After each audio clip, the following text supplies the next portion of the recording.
Paraxá começa, vou repetir porque é importante, com o apelo de Judá. Judá está fazendo um apelo ao vice-rei do Egito. E Judá não sabe ainda que esse vice-rei do Egito, aquele governador que está diante dele, é o seu irmão José. Nenhum deles sabe ainda que aquele é José. Então Judá começa a fazer um apelo. Mas tem algo curioso nesse apelo, tem algo bastante curioso nas palavras que ele usa, em certos trechos desse apelo, que fica nas entrelinhas desse discurso dele.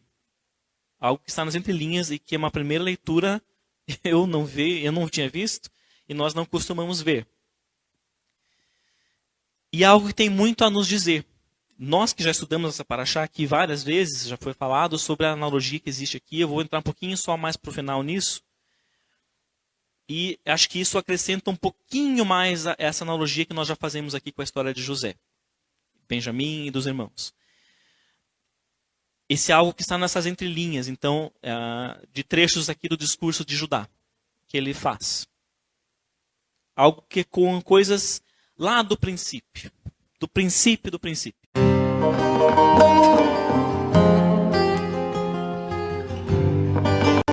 Então, novamente, um Shabbat Shalom a quem chegou depois, aqui ou na internet ou pelo Facebook.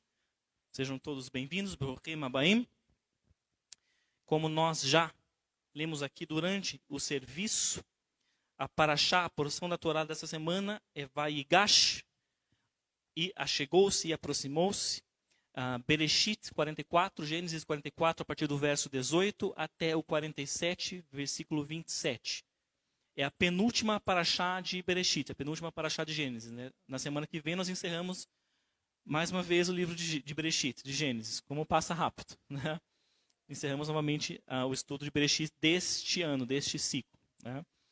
A Haftará, a porção dos profetas, é Ezequiel 37, versos 15 até o versículo 28. Essa é a porção dos profetas, do livro dos profetas.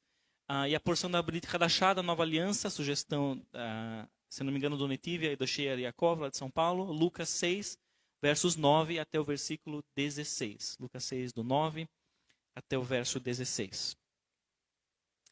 Como nós já temos por costume fazer, né, antes de entrar no assunto específico que nós vamos tratar aqui hoje, vamos ver quais são os tópicos dessa paraxá, que essa paraxá traz, né, como elementos para nós.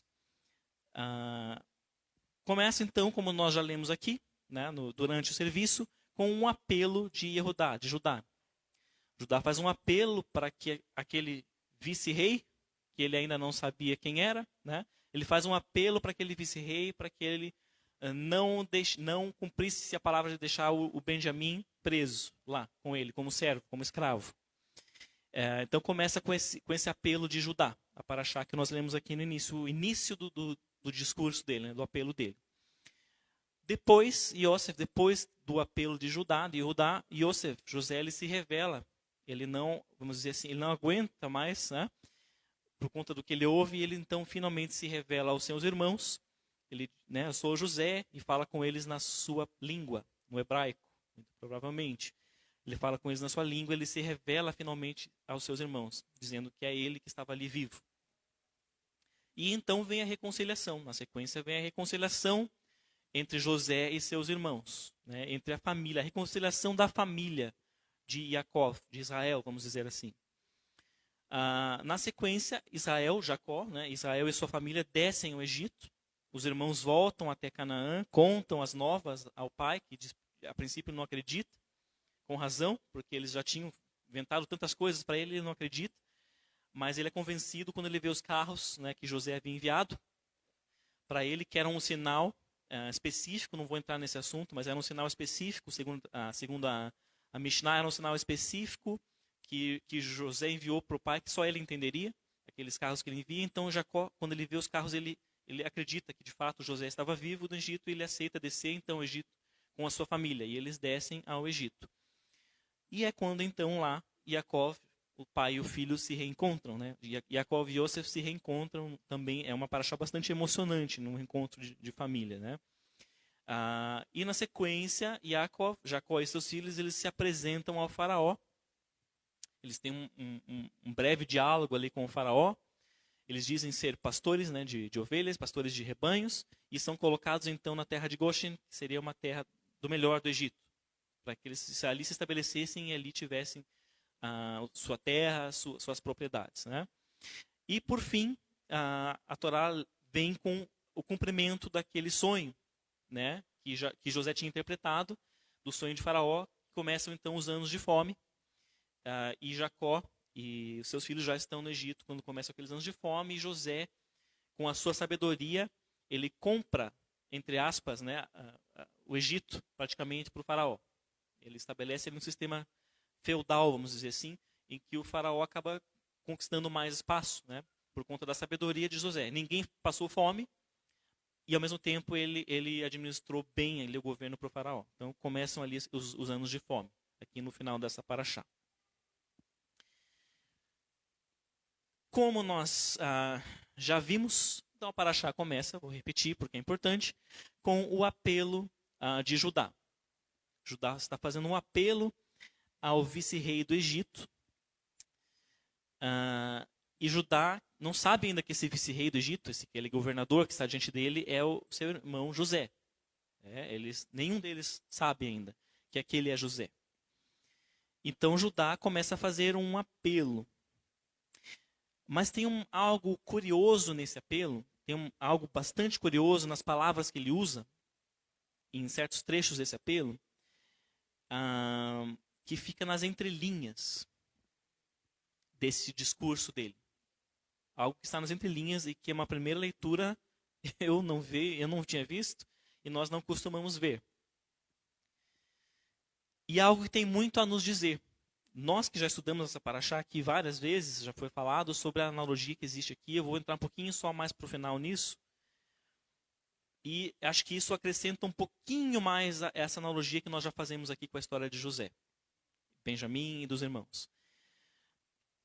Esse é algo que está nessas entrelinhas, então, de trechos aqui do discurso de Judá, que ele faz. Algo que com coisas lá do princípio. Do princípio. Mas antes de entrarmos o que é esse algo nas entrelinhas, vamos lembrar o que está acontecendo aqui. Para a gente entender melhor o contexto, o que está acontecendo, por que Judá está fazendo um apelo tão contundente para o vice-rei do Egito, para o governador do Egito. Lembrando, ele ainda não sabe que era José. Então vamos colocar assim, ele está fazendo um apelo para o governador do Egito. Por que ele está fazendo isso? Um pouquinho antes, se nós voltarmos ali o texto um pouquinho antes, né, aconteceu aquele fato de que quando os irmãos eles trazem Benjamim conforme tinha sido pedido, José falou que eles não voltariam lá se não levassem Benjamim, né, o irmão mais novo deles, eles não poderiam voltar. Então eles convencem Jacó, e Jacó permite então que eles levem Benjamim com eles até o Egito, fazendo um alerta. Se ele não voltar, vocês estão me matando, praticamente isso que ele diz, né? Vocês vão me matar se vocês não trouxerem o meu filho de volta. Lembrando que para Jacó, ele já tinha perdido seu filho José.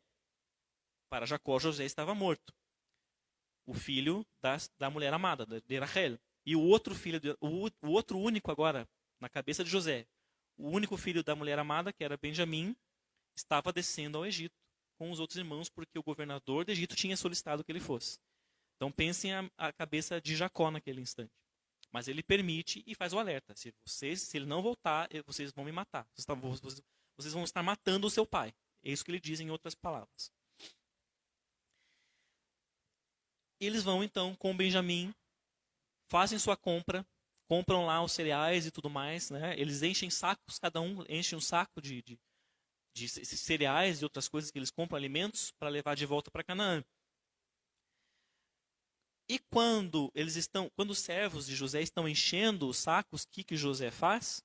Ele diz, para o seu oficial, pega a minha taça de prata, aquela com a qual bebo, na qual é de vinho, ele diz, e coloca dentro do saco do menor dos irmãos, do mais novo, do Benjamim.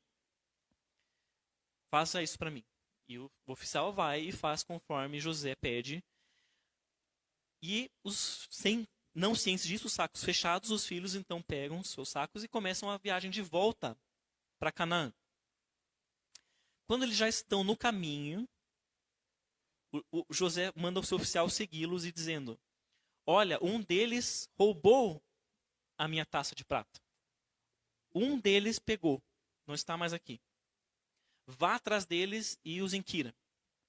E os traga de volta aqui, porque eu quero a minha taça de volta e quero que aquele que pegou minha taça vire meu escravo, meu servo, para sempre.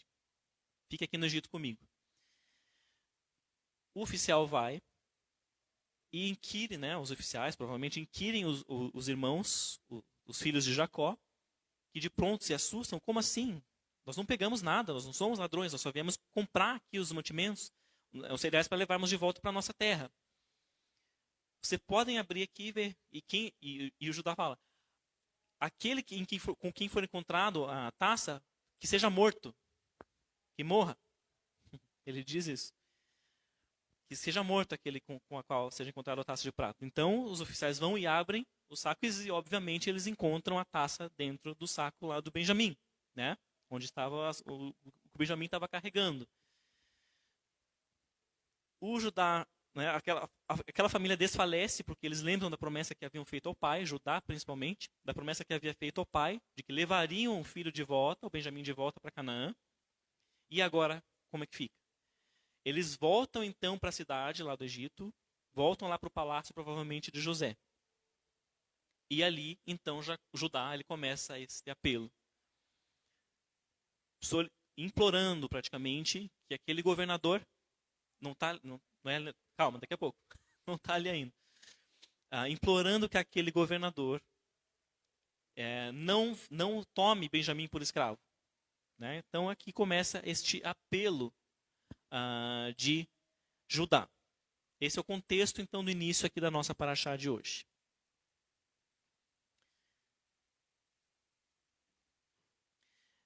E é importante a gente pensar também, vamos pensar no seguinte. Quando Judá fala que nós não pegamos nada, nós não somos ladrões, em outras palavras, aquele com quem for encontrado essa taça aí, que seja morto. Porque nós temos honra, nós somos honrados, não somos ladrões. O que será que passou pela cabeça de Judá quando os sacos foram abertos e foi encontrada a taça dentro do saco de Benjamim? Lembrem-se que a rusga com José, claro, era por conta da postura também de José, mas por quê? Era porque o José era filho de Rachel, era o preferido do pai. Essa preferência foi meio que transferida, a Torá deixa isso meio que implícito para quem? Para Benjamim. O que será que passou na cabeça de Judá quando foi encontrada a taça no saco de Benjamim? Não acredito que, de novo, os filhos de Rachel estão provocando problema para mim, para nós. Será que não passou isso na cabeça dele? De novo os filhos da Rachel aqui, ó. Agora vamos ter que voltar para lá e daí? Será que provavelmente passou pela cabeça dele algo nesse sentido? Mas a gente vai ver que a postura dele, apesar disso, ele tem uma postura diferente agora, né? Nós já vamos ver aqui. Ele resolve, então, fazer um apelo para o governador, para o vice-rei do Egito, para que Benjamim, para que o irmão mais novo volte para o pai e ele ficasse no lugar. Aí vamos para o nosso texto aqui, então. Gênesis 44, versículo 22. E dissemos ao meu senhor: não pode o moço deixar a seu pai, e se deixar a seu pai, morrerá. O pai morrerá. Lo yuchal hanaar la'azov et aviv. Isso ele fala em hebraico. Lo yuchal hanaar la'azov et aviv. Tem uma palavra que está destacada, que já está lá em cima no título, apagou ali, né? Que é la'azov.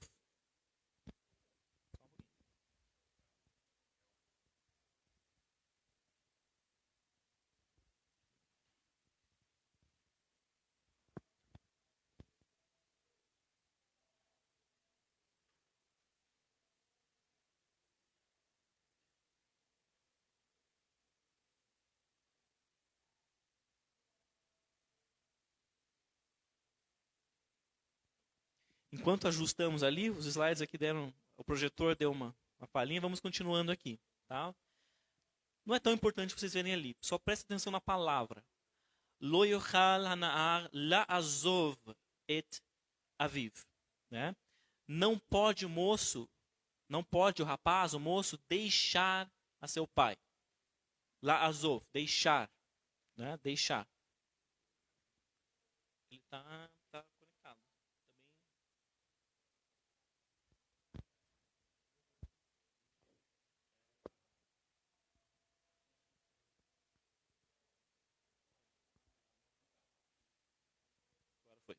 Agora foi.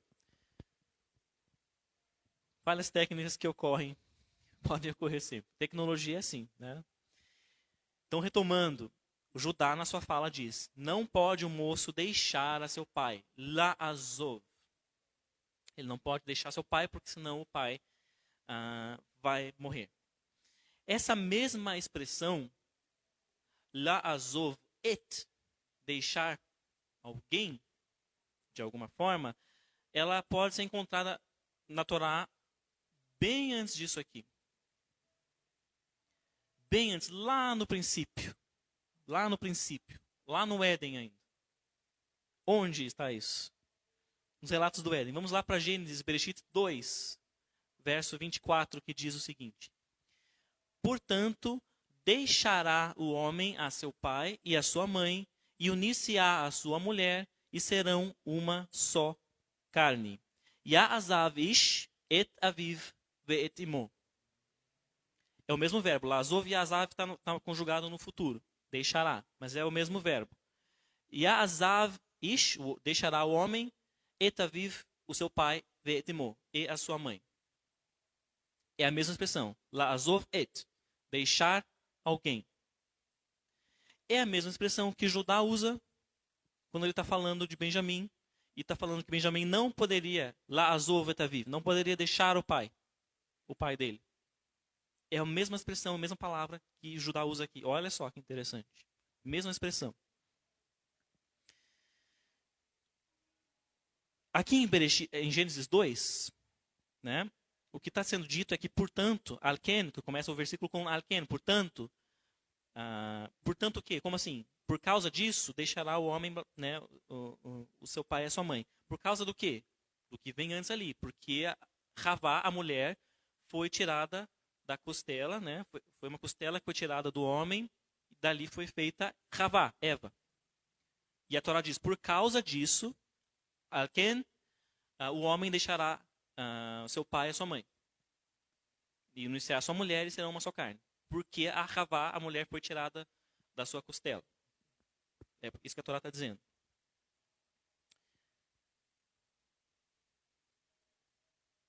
É interessante que o Judá tem usado essa mesma expressão, né, para falar do Benjamim não deixar o pai. Mas é também estranho. Parece um pouco estranho, né? Afinal, que sentido teria essa mesma expressão ser usada no contexto aqui de Gênesis 44? Que sentido? Né? O Benjamim não está falando de casamento aqui, em Gênesis 44. Talvez, então, seja só uma coincidência. É só porque é a mesma palavra, então estava ali. Mas nós já sabemos e nós já vimos tantas vezes aqui que nada na Torá é mera coincidência. Nada na Torá é por acaso. E se está ali dessa forma é porque, é para a gente parar, ler e pensar o que isso tem a ver com aquilo. Que draste, que associação que existe entre esse texto aqui de Gênesis 44 e lá Gênesis 2. Como pode se associar um ao outro? De que forma existe essa associação aqui? E para complementar isso aqui, tem ainda um outro elemento aqui que também no discurso de Judá que também vai aludir a Gênesis 2. Vamos lá. Vamos voltar um pouquinho então no discurso de Judá, pouquinha coisa, nós estávamos no versículo 22, vamos para o versículo agora 20 de Gênesis 44. Para vermos esse outro elemento aqui. E dissemos ao meu Senhor, temos pai velho, e filho da velhice, pequeno, e seu irmão morreu. E ficou somente ele, Benjamim, de sua mãe, e seu pai o amou. No hebraico está ali, Vaivater hu levado leimo. Vaivater hu levado leimo. A palavra destacada aqui, que já está lá no título, levado. Sozinho, somente, só. Traduzida literalmente é isso. Ele sozinho ficou da mãe, como filho da Rachel. Levador. Ele sozinho ficou. Que nos remete então a Gênesis 2, 18. E disse o eterno Deus: não é bom que o homem esteja sozinho. Far-lhe-ei uma companheira frente a ele. Lotov, Hayeot, Ha'adam, levado. Mesma palavra, levado. Lotov, Hayeot, Ha'adam, levado. Não é bom que esteja o homem sozinho. Retomando aqui, nós estudamos algumas parashot atrás, o eterno Deus, remete a quê? O Pai de amor, de misericórdia. O eterno manifestando-se como um Pai misericordioso. E ao mesmo tempo ele emite um julgamento ali, ó. Lembram do julgamento? Tov, Lotov. E viu o eterno que era bom. Não era que ele viu que é bom, ele estava julgando aquilo. E dizendo, isto deve existir. E quando o eterno fala Lotov, é o contrário. Isso não deve existir. E o que ele diz aqui que é Lotov, o que ele julga como não bom, é que o homem seja só. Levador. Ele diz Lotov. Isso não deve existir. O homem deve ter uma companheira. E então ele vai fazer Havá. Ele vai criar Havá. E a palavra que ele usa, levador, sozinho. E a palavra que o Judá usa no seu discurso, quando ele fala que o Benjamim ficou só dos filhos da sua mãe, ele usa levador. Mesma palavra. Ele ficou só.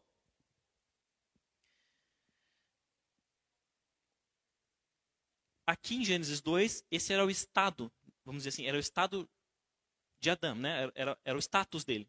Ele estava só. Era o estado em que ele se encontrava.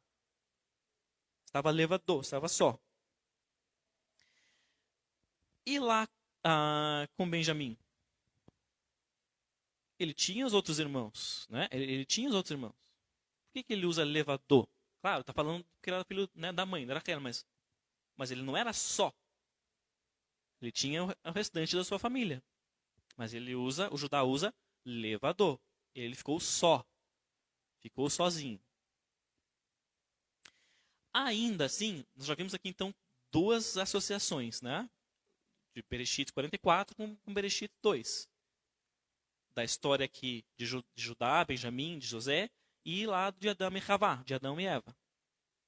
Mas ainda é um pouco estranho.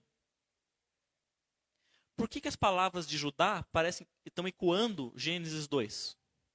Por que o Judá diz aqui ecoa a história lá de Adão e Havá, Adão e Eva? Benjamim não está se casando aqui. Não tem nada a ver com casamento isso aqui, a princípio. Não tem nada a ver com casamento, o contexto original aqui desse texto. Né? Pelo contrário, eles estão sendo inquiridos ali. Estão numa situação complexa, difícil, tensa, porque Judá está com receio de que o irmão Benjamim fique como escravo para sempre no Egito, daquele governador, e ele volte para Canaã sem o seu irmão mais novo e descumpra a promessa que tinha feito ao pai. E o pai, consequentemente, morra de tristeza. Então, é uma situação tensa. Por que a Torá está associando isso aqui com a criação de Havá, com a história de Adão e Eva? O que a Torá quer dizer com isso? O que a Torá está querendo nos dizer com isso?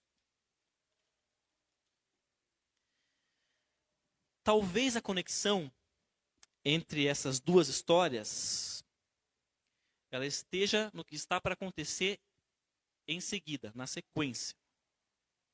Como assim? Adão estava só, levador. O Eterno diz, o próprio Deus fala, o homem está só, levador. E o que vai acontecer então? O Eterno vai criar a Havá da costela dele. E o Adão vai o quê? Ele está prestes a encontrar Havá. Ele vai encontrar a Eva, né? E eles vão ser um casal. Ele está prestes a encontrar Havá. E quando ele encontra a Havá, o que acontece com ele? Ele se torna o quê? Completo. Quando ele tem a companheira Havá, ele se torna completo. Porque antes ele estava só. E ainda uma parte é tirada dele. A Torá diz que assim é que o homem deve deixar seu pai e sua mãe. Por quê? Por quê? Porque uma parte dele falta. A costela foi tirada dele. Como se um lado dele tivesse sido tirado. Então ele precisa deste lado, ele precisa da sua esposa para que seja completo. E vice-versa. É isso que a Torá está dizendo. Então quando Adão ele conhece e encontra Havá e se torna um casal, ele passa a ser completo. Os dois juntos são completos. E o Judá disse, aqui na nossa paraxá de hoje, Judá disse que Benjamim estava levador, só. E o que está prestes a acontecer ali, aqui em Gênesis 44? Benjamim está prestes a reencontrar Yosef. Ele está prestes a encontrar de volta seu irmão Yosef, José. Ou seja, tanto Adão quanto Benjamim, teriam um tipo de uma parte deles faltando. Algo deles estava faltando. E alguém com quem eles estão profundamente conectados é alguém que vai completá-los. No caso de Adão era Havá. Por que Adão estava profundamente conectado com Havá? Porque ela foi criada dele, né? Da própria carne dele. Então eles estavam profundamente conectados. E a Torá está nos sugerindo que Benjamim e José estavam profundamente conectados. Então uma parte de Benjamim estava faltando com José, um laço de sangue. O Rony já está no Ruach aqui, já está indo nos laços. Vou falar dos laços já. Mas é isso. Então estava faltando uma parte de Benjamim segundo a Torá aqui, está dizendo. Então eles estão prestes, tanto Adão quanto Benjamim, estão prestes a encontrar alguém com quem eles estão profundamente conectados e que é alguém que vai completá-los. Torná-los completos. Sozinhos, eles estão ainda separados deste outro alguém. Quando eles estão sós, eles ainda estão separados deste outro alguém e lhes falta algo. Está lhes faltando uma parte de si. Então, para Adão, claro, esse alguém era Havá. Né? E sem Havá, sem a Eva, o Adão ele perde uma parte de si, não perde? Porque ele perdeu uma costela. Se ele não tivesse a Eva, ele estaria com uma parte de si perdida, faltando. Ou seja, em outras palavras, ele é apenas uma parte daquilo que ele deveria ser. Está faltando uma parte. Está faltando uma costela. Sem a Eva, ele é apenas parte do que ele deveria ser. Com ela, ele é então completo. Vamos retomar aqui então Gênesis 2:24, de novo, aquele versículo. Portanto, por isso, deixará o homem a seu pai e a sua mãe, e unir-se-á a sua mulher, e serão uma só carne. Completos. O que esse versículo sugere? Está falando que o homem, quando ele nasce, ele é parte do quê? Da unidade dos pais. Né? Os pais são uma carne, os pais são completos, e o filho ele é uma parte dessa unidade. Ele é um reflexo dessa unidade. Assim o homem nasce. Originalmente ele nasce dessa forma. O homem e a mulher. Né? Eles nascem como parte da unidade dos pais. Da completude dos pais. Mas chega um momento em que o homem, quando ele cresce, ele precisa sair dessa unidade dos pais para buscar a sua, porque a sua continua faltando. Ele precisa encontrar a sua costela perdida para se completar a si. É por entender que está faltando algo a si que ele deve deixar o seu pai e a sua mãe e então unir-se a uma mulher, a sua mulher.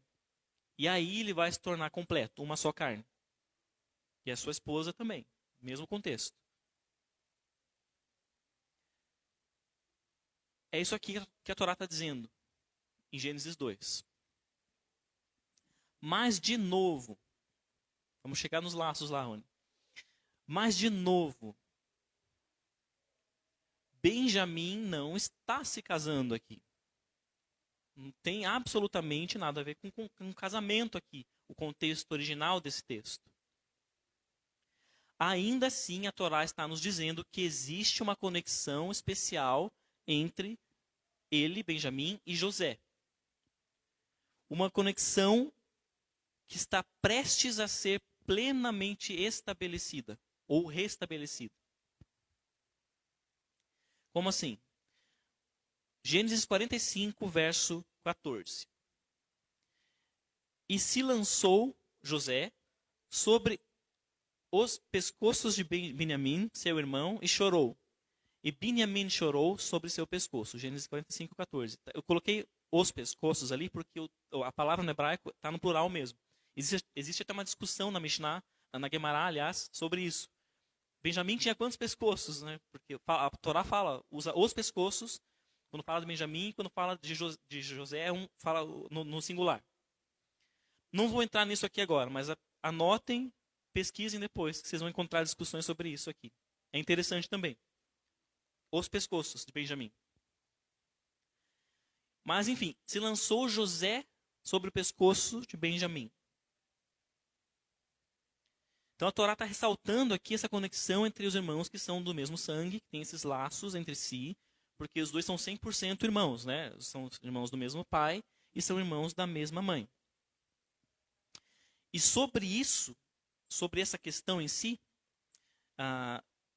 tem um rabino lá da Idade Média, um rabino sefaradita, que nasceu na Espanha, em Saragoça, o Rabbeinu Bahia. Ele fez um comentário sobre isso, sobre esse versículo, sobre esse texto, associando-o com um outro trecho. E é bem interessante, eu vou colocar aqui. Então esse é o comentário do Rabbeinu Bahia. Shlomo, Salomão, refere-se a esse tipo de abraço que José e Benjamim deram em Shir Hashirim 8.1, em Cântico dos Cânticos 8.1. Quando escreve, isso ele está citando Cânticos 8.1. Ó, quem me dera abraçar-te como o irmão que se nutriu no peito da minha mãe. Olha só que interessante. Quem me dera abraçar-te como alguém abraça o irmão que se nutriu no peito da minha mãe. Ou seja, um irmão 100% meu, de pai e de mãe. Aí o rabino continua seu comentário. As relações de intimidade entre irmãos da mesma mãe são descritas na Torá também em Devarim 13:7, quando fala lá que o filho da mesma mãe poderia influenciar o outro à idolatria e ao mal. Também, de tanto que existe essa ligação, esse laço muito mais forte entre filhos 100% dos mesmos pais, vamos dizer assim. Evidentemente, a Torá considera os laços entre dois filhos de uma mesma mãe como mais fortes que os laços entre dois filhos apenas do mesmo pai. Esse é o comentário do Rabbeinu Bahia sobre esse versículo. Ele faz esse comentário sobre esse versículo.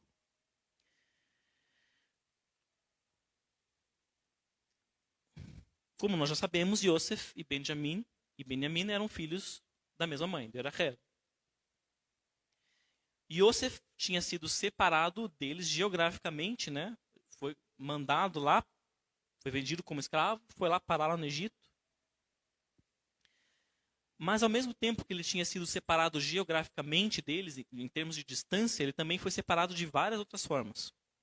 Como, por exemplo, ele passou a fazer parte de uma outra cultura, com outras vestes, com outra língua, com outras características.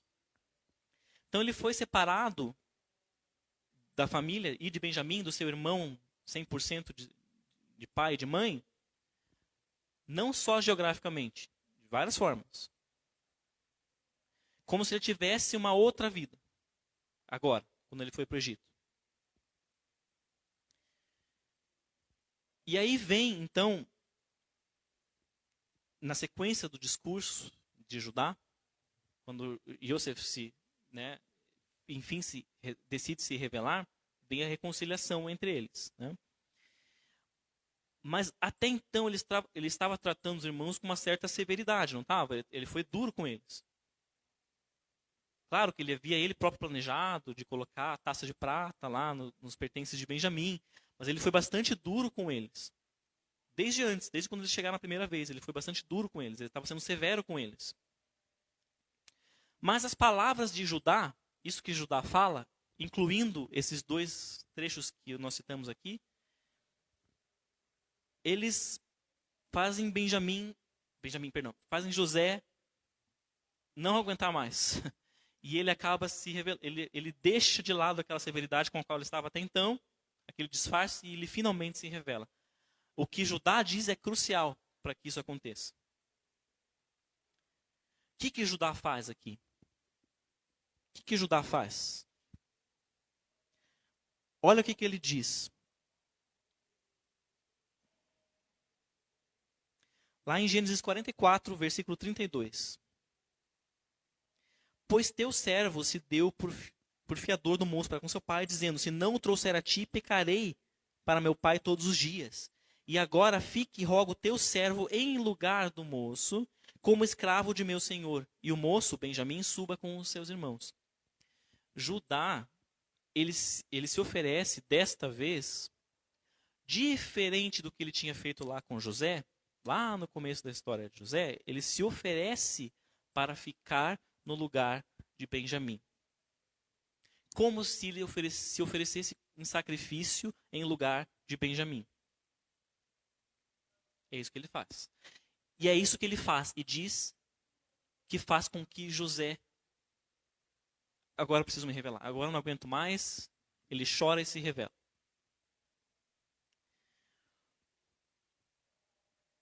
Mas tem um detalhe ainda mais interessante aqui nesse trecho de Gênesis 45, 14 e 15. Quando ele se revela, o que ele faz? Nós já lemos ali no versículo 14. Né? Ele vai até Benjamim,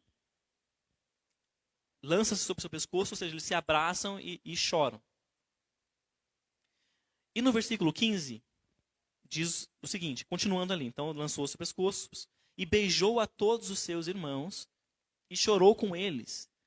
Depois, seus irmãos falaram com ele.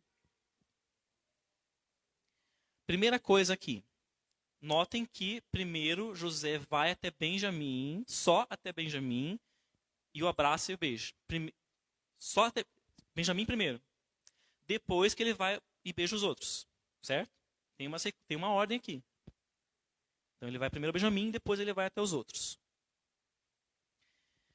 Como se Benjamim fosse o meio, a ponte, o caminho. Ele passa primeiro para Benjamim, para depois para os outros.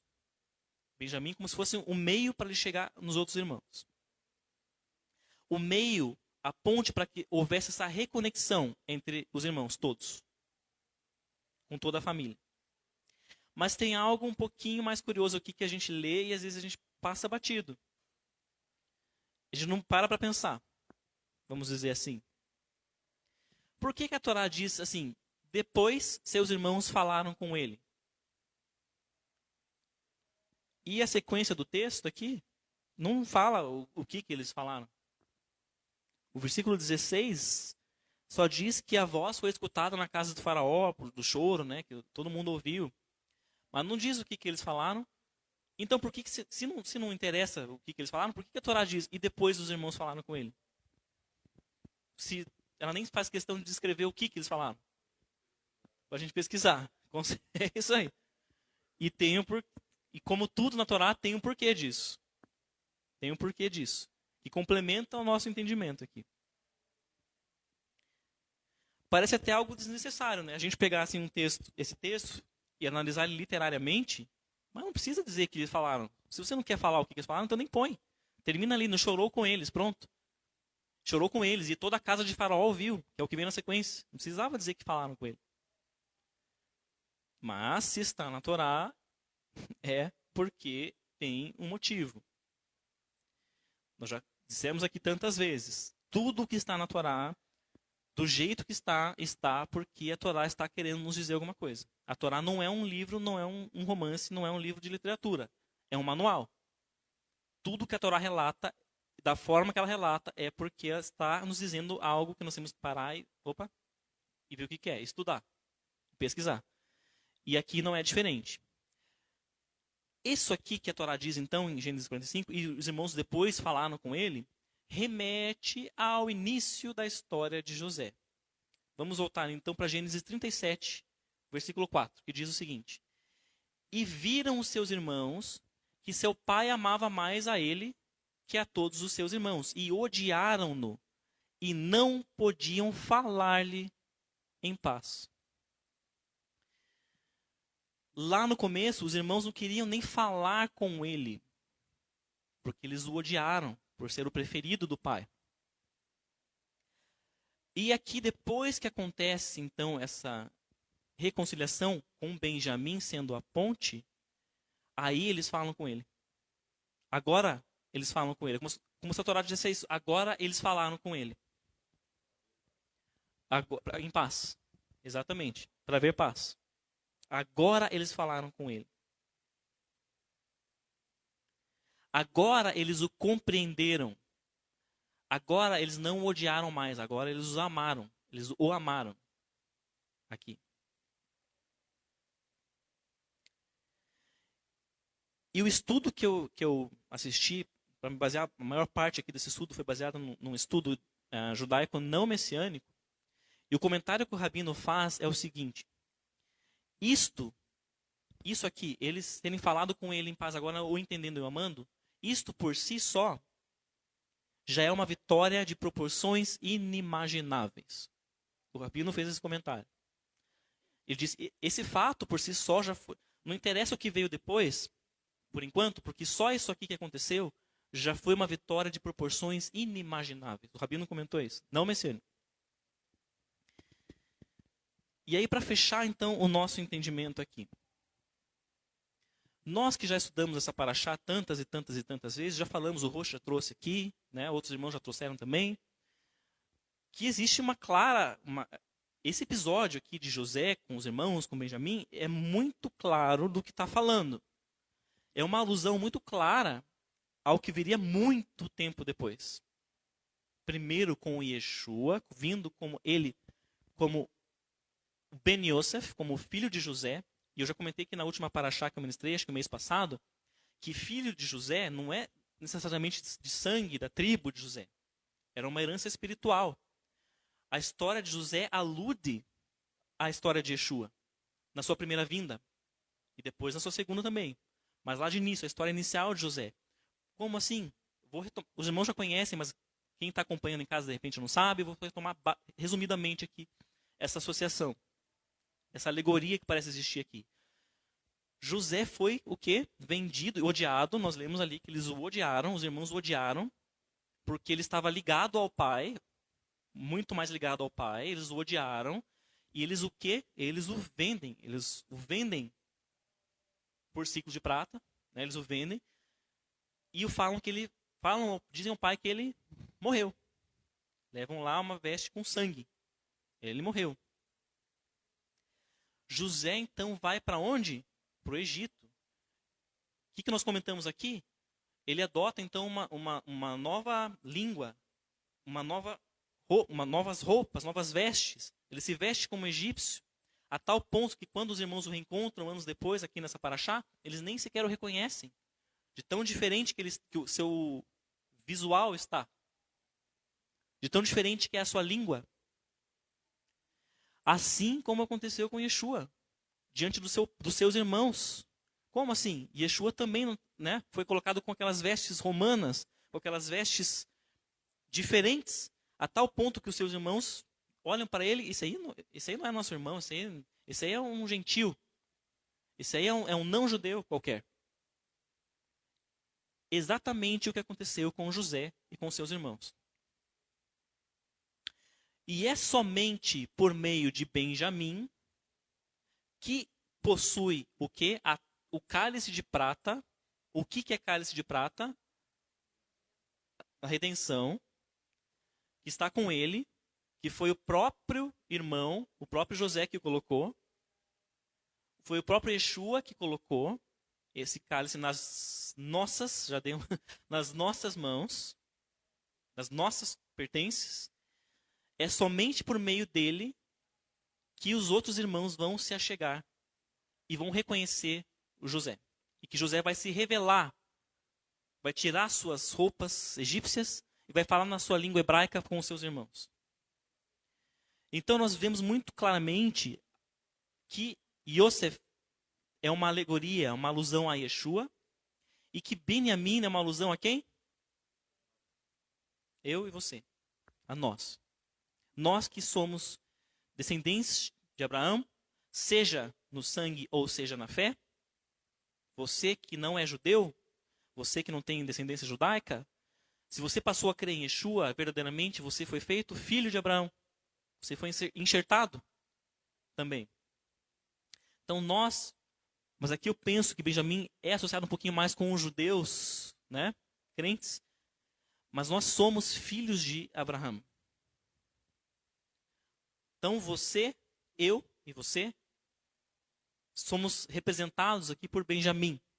Nós somos o meio, é por meio de nós que os nossos irmãos, os judeus, que não estão enxergando Yeshua nas suas roupagens não judaicas, é só por meio de nós que Yeshua vai se revelar a eles e que eles vão reconhecê-lo. Então essa é a alegoria muito forte que existe aqui, muito clara para nós, enxergamos isso. E a que esse estudo de hoje acrescenta então a esse entendimento que nós já tínhamos? Tem uma coisa muito interessante aqui, que para mim saltou os olhos de cara quando eu comecei a ver esse estudo. Quando Yeshua retornar, nós vamos ter o quê? O que vai ser para nós? Como que a palavra descreve esse episódio? O quê? As bodas do Cordeiro. Quando Judá está falando que Benjamim estava só, estava levador, e que ele ainda não podia la'azov, ele não podia deixar o pai e a mãe para se casar, porque ele estava só. Estava faltando uma parte de Benjamim, que era Yosef. As bodas do Cordeiro estão aludidas aqui também, nessa história. Por meio dessas palavras que Judá usa no seu discurso e que a Torá escolhe a dedo para usar aqui. Está falando disso. Que o Benjamim, sim, está prestes a, entre aspas, se casar. Também, assim como Adão lá, com Eva. Só que agora é diferente. Ele é um novo Adão aqui. Ele carrega consigo o cálice de prata. E agora, nesse momento aqui, Yosef, seu irmão José, já está prestes a se revelar para os demais. Por meio do quê? Dessa reunião dos dois. Dessas bodas dos dois. Dele com Benjamim. Dos dois irmãos do mesmo pai e da mesma mãe. Dos seus laços. Eu não gosto de entrar muito em escatologia. Eu já fui bastante, eu gostava muito, até uns anos atrás, de ficar estudando, querendo entender. Hoje eu já estou um pouco mais na linha Shulam. Assim, o Shulam não gosta muito de falar sobre isso. Então, quando a gente pergunta as coisas para ele sobre isso, ele fala que não vai falar, ou que não sabe, ou que ele fala outras coisas. Mas, se a gente pegar lá em Apocalipse 19, que é quando fala das bodas do Cordeiro, 19:7, que fala sobre as bodas do Cordeiro, e considerar que existe uma sequência de fatos ali, vocês vão ver que é exatamente isso aqui. Primeiro acontecem as bodas, a reunião do Cordeiro com aqueles que creram nele. E na sequência, então, ele vem, destrói a besta e os seus seguidores. Ou seja, é quando ele salva e se revela aos seus irmãos. A segunda vinda, exatamente. parece-me, agora minha opinião aqui, não estou, minha opinião, né? Que de fato não existe algo como um arrebatamento antes, muito antes, 7 anos antes disso, da revelação de Yeshua para com seus irmãos judeus. É uma coisa já depois da outra. É junto, é quase que junto. Assim como aqui no episódio da história de Yosef e Benjamim. Primeiro, o que a Torá fala? Ele vai e se lança ao pescoço do seu irmão Benjamim e os dois choram. E já na sequência ele vai e beija os seus irmãos. Então é uma coisa junto com a outra, já na sequência da outra. Opinião minha. Parece que de novo fecha esse entendimento de que assim será também conosco e assim será também no fim dos tempos. Seja lá quando for, acredito que estamos bem próximos disso. E fechando, para encerrar agora.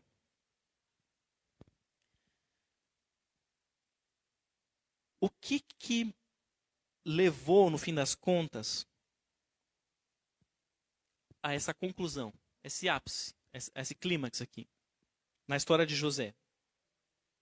Foi o que Judá disse, né? Claro, foi por meio de Benjamim, mas Judá, quando ele chega lá no momento fatídico, ele está diante daquela situação, ele diz e ele assume uma postura de sacrifício, como nós já falamos aqui. Ele finalmente, ele diz, olha, eu me rendo aqui. Eu me rendo, você pode ficar comigo. Mas libera o meu irmão, mas eu me rendo, eu me entrego, eu vou ser seu escravo, eu vou ser seu servo. É como se ele fizesse isso. Como se ele dissesse isso. Como se esse sacrifício, como se as palavras dele fossem um arrependimento, uma entrega dele. Total. E aí ele se reconcilia com quem? Com José? Não. Quando ele faz isso, ele não se reconcilia só com José. Ele se reconcilia com o pai. Com o pai, quando ele faz isso. Por quê? Porque ele já havia falhado com o pai lá no início. Com a sua promessa que ele tinha feito. E aqui ele estava prestes a falhar de novo. E quando ele se entrega, eu não quero mais falhar com meu pai. Eu me entrego, eu fico aqui, mas o meu irmão volta. Eu não vou descumprir a minha palavra. Meu pai não quero que meu pai sofra.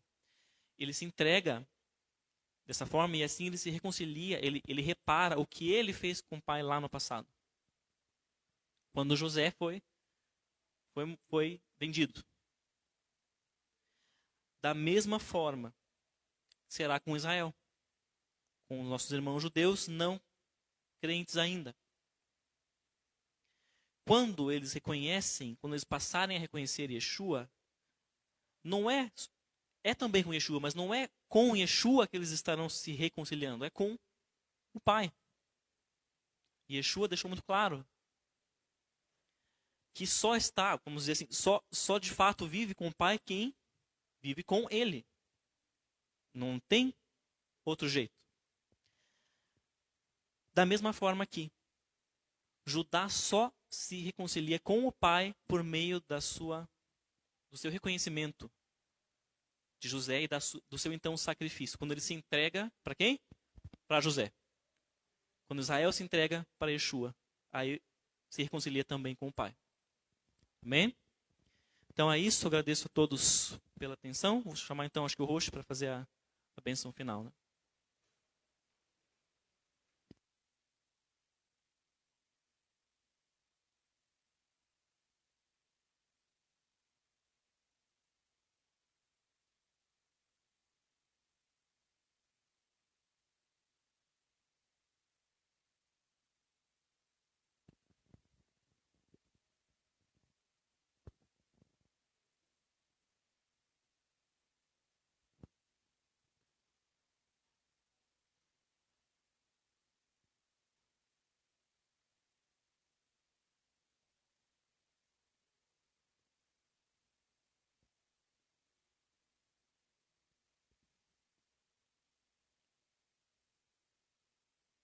Yevareha Adonai veishmereha, Yair Adonai panavleha bihuneika, Adonai panaveleha ve'asem leha shalom. Que o Senhor te abençoe e te guarde, que o Senhor faça resplandecer o seu rosto sobre ti, tenha misericórdia de ti, que o Senhor sobre ti levante o seu rosto e te dê a paz, o shalom. Beshem Yeshua HaMashiach. Amém.